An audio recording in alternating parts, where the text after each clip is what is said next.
Good morning, everyone. I'm Ayush from grade 7 and I'm thrilled to welcome you to our CBS Thought Pod. Joining me today is the inspiring Miss Selvalakshmi, founder, chairwoman, and CEO of the innovative company FarmztoFamiliez, which is dedicated to delivering fresh food to families all across Bangalore. Good morning, ma'am. It's a privilege to have you here with us at Chaman Bhartiya School. To kick things off, could you share a bit about yourself, your interests, and hobbies? Thanks, Ayush. Thanks for having me today. It's my pleasure. So I'm Selvalakshmi. I've been running this company for the last 8 years. This is my second venture. My first venture is called SAI. It's called Servicing Agro Industries, where we used to give end-to-end solutions to sugar industries.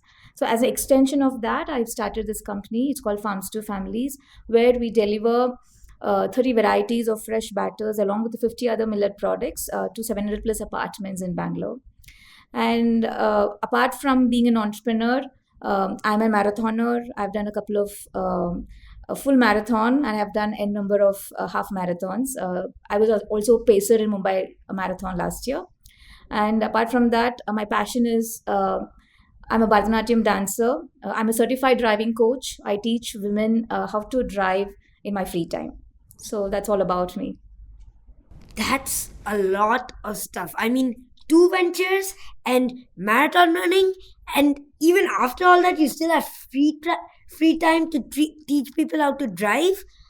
How? I mean, I'm barely able to complete my homework. How do you get enough time to do everything?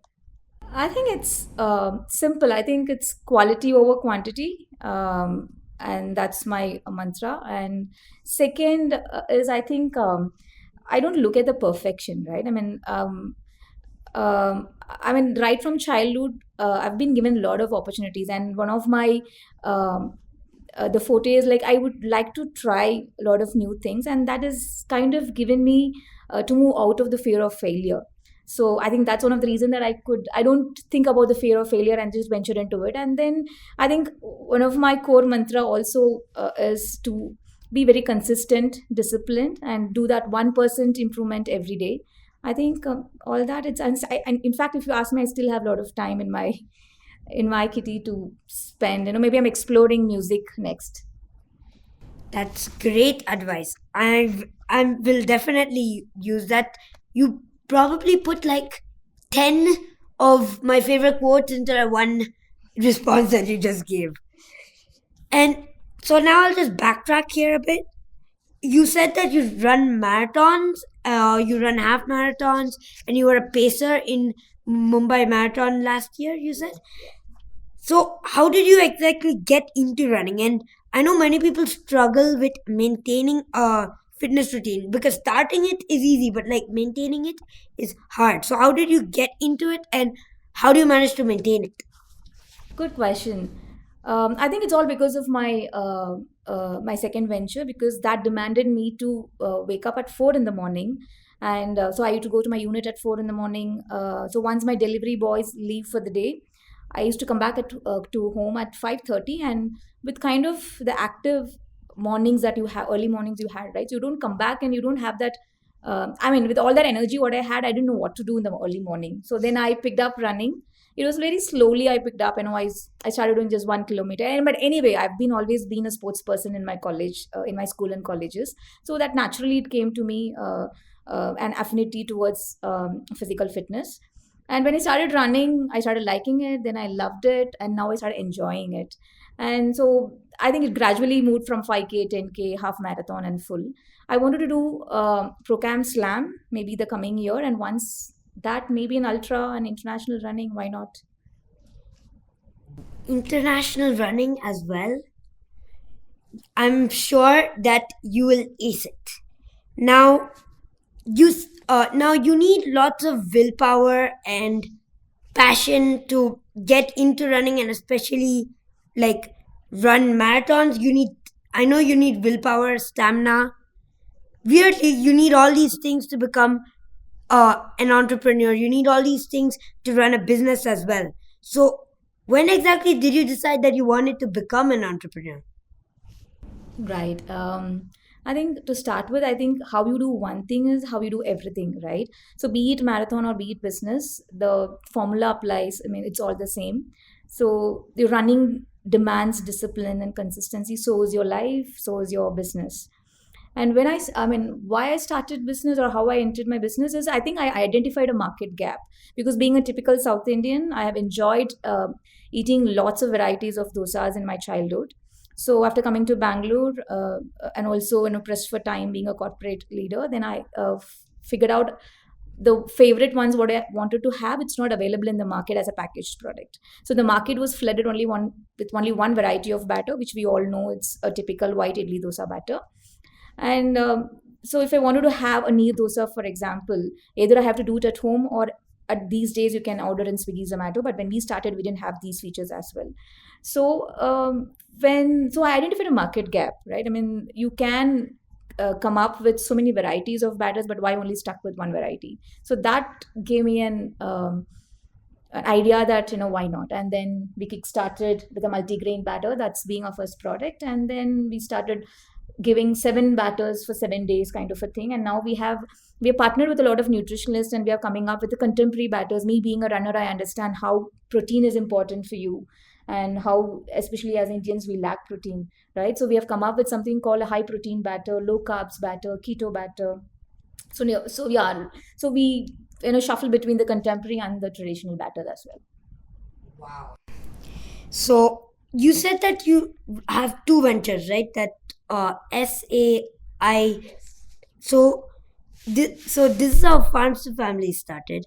But how did you like how did you come up with the idea of that? Okay, so I was when I decided that I'm going to quit my corporate job, knowing me that I just can't be ideal at home.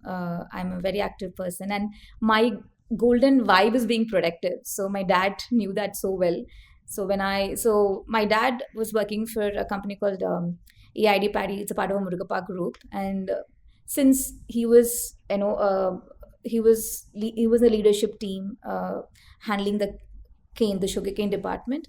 So then I said, why not take my dad as a prime consultant and do this end to end, gives us end to end solutions for sugar industry. So if you ask me, the reason why I started the second venture is because the first venture, the average age of my consultants are 60 years, right? So I was like just 25, and then they look at me like a kid.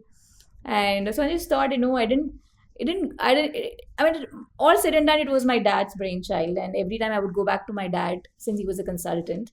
So then I just thought I want to do something with my friends. So that's when, because even if I have to go on a coffee break, I would go with all my consultants who are like, about 55, 60.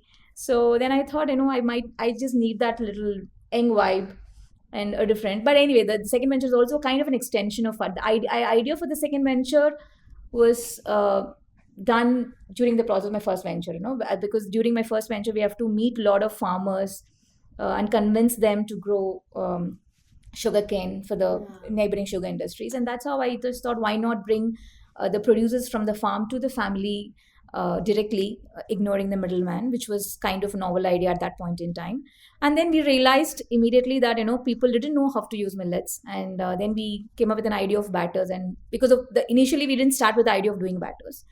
We started with the grains, and then when people didn't know how to use the grains, then we converted it into a ready to use convenient form, and that's how the batters. And then we stuck with batters because there was a good response for that, and then we started doing different variety of batters. Okay, so I have a question.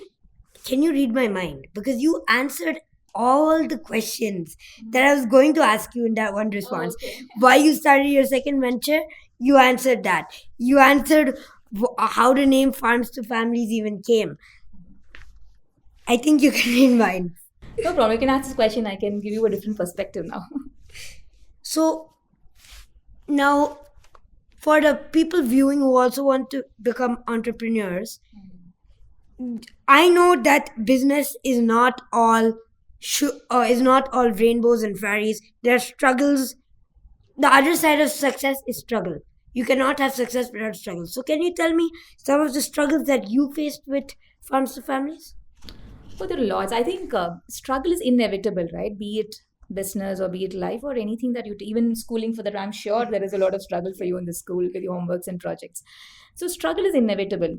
uh, I mean, there are a lot of things, and for me, the new thing that marketing is not my forte, but that's something that I struggle with. And even I was not an early morning person, so I mean, the biggest struggle is I hardly got sleep in the first couple of years. It's hardly that I slept 2 to 3 hours in a day. That's the first kind of a struggle, and I started this when my daughter was 2.5 years old, so that also demanded a lot of uh, work on the mother front. So balancing that was a bit challenge, but I mean, I'm grateful that I had a very supportive family. My husband has become a hands-on dad post that. So yeah, so I had a support system. Other struggles, even I think, going to the level of, for example, if I may quote, initially when the delivery boys don't turn up, right, when you go to the unit at 4 and then you see that delivery boys have not turned up, and then what do, you can't, all the batters, and what we deal with is very perishable products, right? I mean, if you don't, it doesn't go out on that particular day, and we had this formula of delivering the day one batter. So when that doesn't go out on that particular, then it's a big challenge. Then you're stuck with the inventory. So then I would take my car, I would go for the delivery myself. So if you say the first 100 apartments, I have done the delivery myself on certain days. So if today my boys come and tell me, my delivery team come and tell me that, ma'am, no, we can't do this, this is a kind of a roundabout, or this is not, this doesn't come in this route, then I would tell them, I have done this, 5 years back, I've done this 8 years back, so I know what the route is. You can't, fool me. So I think as an entrepreneur, you will have your foot in every department, right? That's also very necessary to understand how to handle your team. So these are the struggles, like you, especially as a solo founder, there are so much of things that you have to handle, and biggest struggle is, it's a very lonely journey, right? I mean, after certain stage, uh, you need someone to brainstorm, to bounce the idea with. That's when actually an opportunity came to be part of an entrepreneurship program in IMB, and where I met a lot of 75 other women entrepreneurs, and now they have become my boardroom people. For if there's any problem, if there is anything that I want to bounce an idea with, I go to them. So yeah, so I think when the student is ready, the teacher will appear. I think I would like to say that. So when I was ready, struggling, I wanted to go to the next growth phase. This entrepreneurship program came, and then I met an amazing mentors. So the teacher appeared. Yeah. Do you ever feel that when you like when you started the company, that it would have been easier if you had a co-founder? Even now, I feel it would have been much better. We could have done maybe, if I say 2-3x more, if I had a right co-founder. Very, very important, because having a co-founder is, again, you can sometimes I jokingly say that, you can even make uh, uh, a mistake in choosing your spouse but not your co-founder. So it's very important, and identifying the right co-founder who is having a complementary skill set, that's very important. So, and I think it can go south if you have a not a compatible co-founder as well. So, but yes, having a co-founder is a great strength. So it's like kind of like make or break. Yes, If you choose the right one, then amazing. But absolutely. if you don't choose the correct one, then I have it's all seen a goes. lot of ventures being closed down because there was incompatibility issues between the co-founders. Though the market was ready for it, the product is, they've been thriving, but they had to close it down because of these kinds of issues, compatibility issues or passion mismatch. Uh, yeah, so it's very important that you choose the right co-founder. So talking to you so far, I think for this half an hour, I think we've been talking about, I realize that business is not just another profession to earn money. It's like another child. And so, how are you as a child? Were you like mischievous? Were you studious? How were you as a child? I think very interesting question. Um, I mean, I don't. I mean, I was not. I mean, not studious or neither mischievous, but rather all I remember is I had a very happy childhood, even happy schooling for that matter. Um, I think there were time where I would have tried everything. If there is an extracurricular activity, they've asked my name, be it that, um, any sports. I'm always been active physically. So I was a basketball captain in my college for the 4 years, and I've been a sprinter. I've been 100 meters racer, and anything, right? Be it a poem competition, a public speaking. I would not mind to give my name. And I think it was never go with the flow for me. That's what I remember, because I was very, very intentional in my school days, to keep improving myself every year. If I look back, maybe I can map one of my skill set to every year of my school year. Like, I think eighth grade is when I started doing this public speaking. I was super nervous, like anyone who would do the debut performance. And then slowly I improved. I think beats basketball, I started at a ninth grade. So every year you can associate one of the skill sets, because I was very intentional to keep improving myself. And I was not really bothered about whether I had a best friend, good friend. I think I was not really into, like, gossip or, making or breaking friends. It's like just, hi bye types. I never really, and also my schooling was every 2 years I studied in a school. So every 2 years I changed my school. So which means I was very okay with, moving on with the friends. It's not that I had a best friend from my KG to 12. It's never that. So even now when my people ask me, you have less EQ, and I think when I look back, do I really have a less EQ? But I think it's all come from changing schools. It's easy for me to say bye, okay, fine, chalo, let's move on to the next school. And next school I would think of, okay, fine, I didn't do math well in the previous school, so let me not show that in the next school. So I would improve. I will not believe I've got centum in my board exam in math, where if you see my eighth grade, I would have not done that. Maybe I was a very average kid. So I think every 2 years changing school has worked for me. It's not for all, but for me it worked beautifully, because I was very intentional about improving myself every year. So you talked about like how you were interested in extracurricular activities and how you were all about improving yourself slowly. And because of that, do you think like the Indian education system supports this kind of approach to learning, or does it kind of go against it? I think it's a very deeper question. If you ask me, am I happy about the education system? Actually, no. I just feel the curriculum is great, be it CBSE or ICSE or any other board. But I think the way they teach is something can be improved.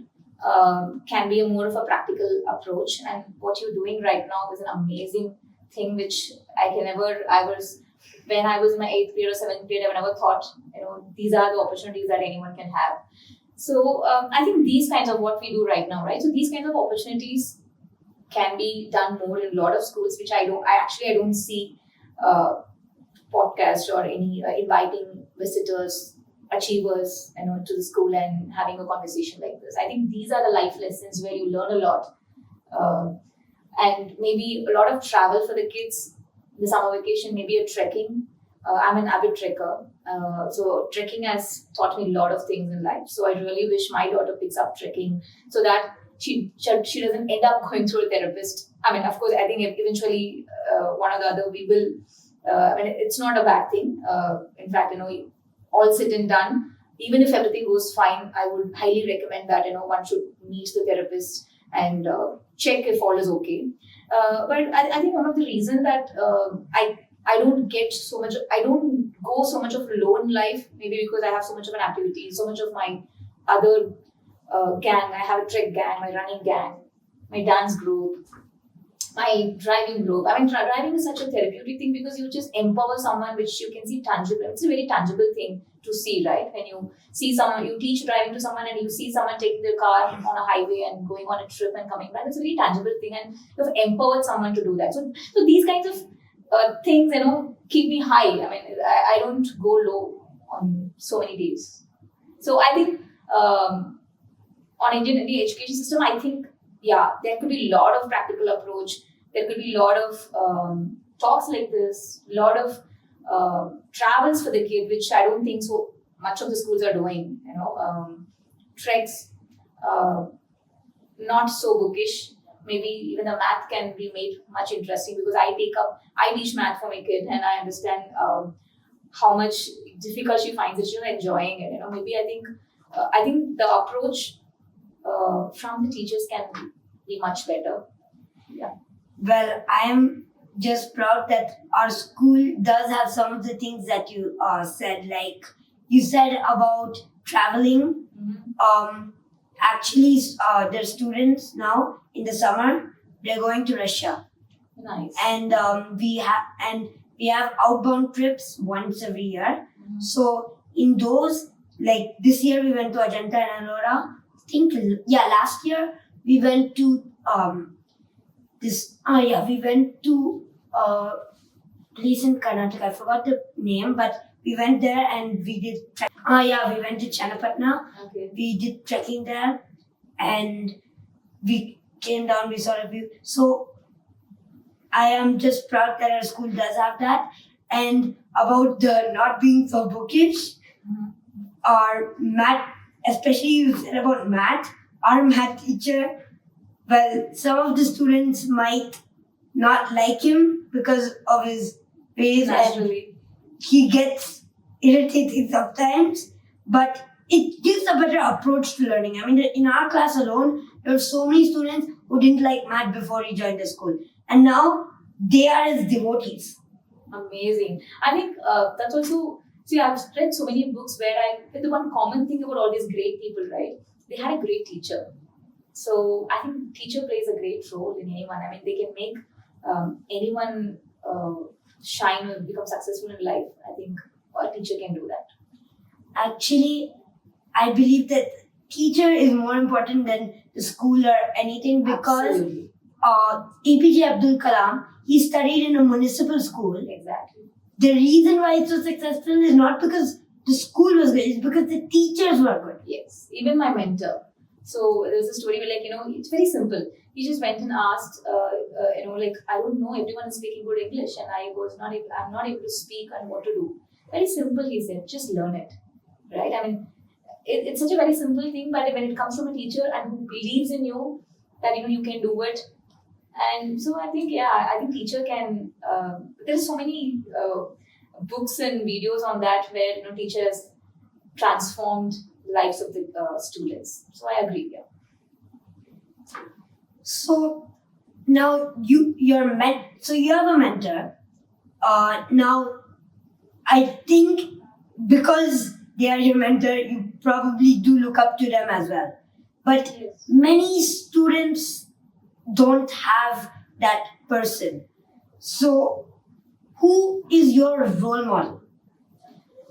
So when it comes to business, right? I mean, I don't look at a very far-fetched role models. Rather, all the women entrepreneurs whom I met as part of my cohort, they're doing an amazing job. They have done everything themselves from beat 0 to 1 story or 1 to 10 story, even 10 to 100 story. I get to see it very closely how they have progressed in their life. I think they are my role models when it comes to business, and they're very approachable, right? I mean, all I have to do is just take my phone and give a call them and ask, I have this trouble, what do you think? And because I'm sure that they would have also faced it. They would have crossed that journey and they would have done it successfully. So that I know I can get a first-hand advice and information from them. So they are my fellow entrepreneurs are my role models. And also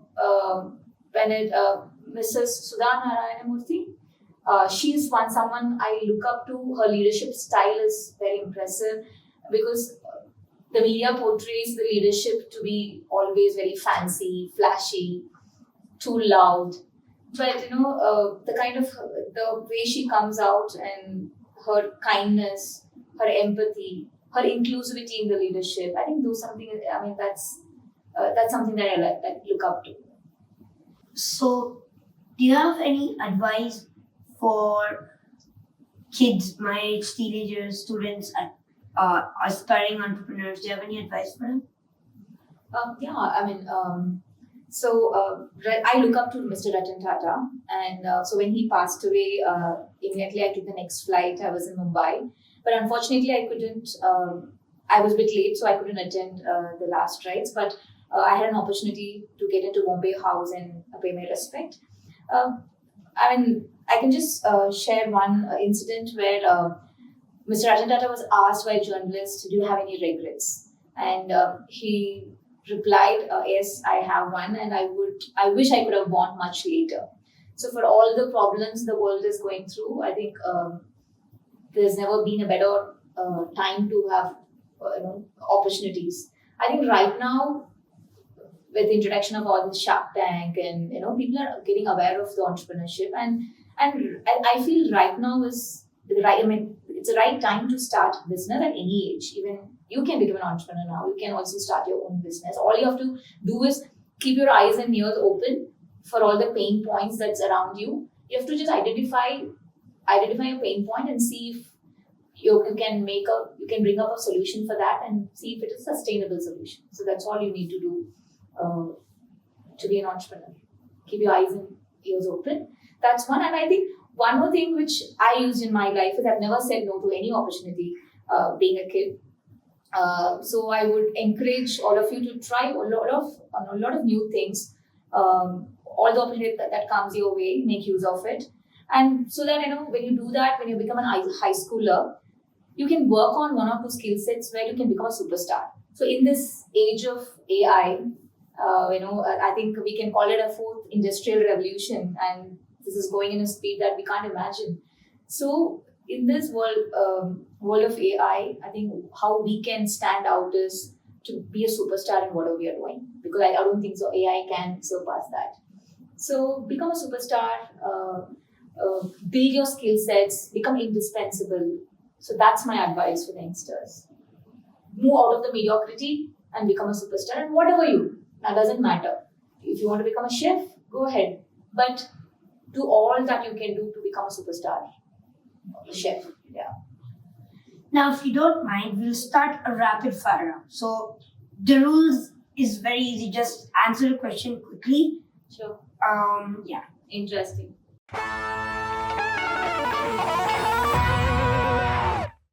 If you could immortalize any great mind, who would you immortalize? Like any great person that you feel that. Tata. If you could eat only one dish for the rest of your life, what would it be? Dosa. If you had a superpower, what would it be? Maybe to understand. I'm not a big parent, but my daughter loves pets, so maybe I would like to understand what the pets think, or maybe have a communication with them. That's in my mind for a very, very contemplating the idea of getting a pet. So maybe I think I would love to communicate to a pet. Maybe learn their language or something like that. That would be interesting actually. And maybe we could even have many scientific breakthroughs. Why not? If you could stop any event from happening in the past, what would it be? World War II? Before we go, could you give our viewers a quote that you feel like inspired you? It's not rapid fire round, don't worry. Just a quote that you feel that drive you, that inspired you when you felt things were low. Yeah. So as I already said about the fear of failure. So I think I've just overcome the fear of failure by trying out a lot of new things and fail. So that it's become my muscle memory. So somewhere I read this quote. I'm not worried about the failure, but I'm worried about not trying. I think that is stuck with me, and I keep repeating that in my mind whenever I feel just get up and do the next task. So yeah.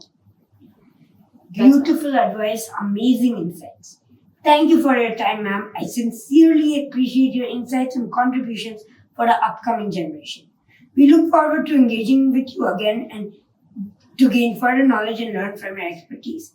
And you viewers, if you live in Bangalore and your apartment is one of the apartments being supplied by the company, then try out the products.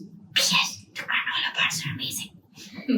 Thank you so much, Ayush. I really enjoyed the conversation. And good luck to you, your friends. I would like to meet you again. So, hope you all enjoyed this amazing episode. See you all soon and have a great day.